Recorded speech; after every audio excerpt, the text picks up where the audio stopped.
Dito ako na yun, lumalakad pa uwi. Iyak ko ng video dahil may mga ilo.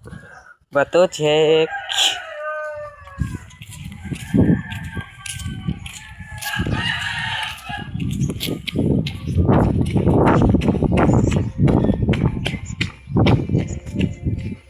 Kasi kanina, nang-awan ako ng doggy kanina.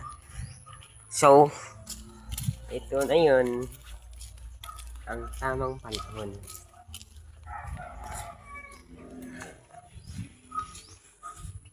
Pato check guys. Kapag walang dog, swerte. Ngayon,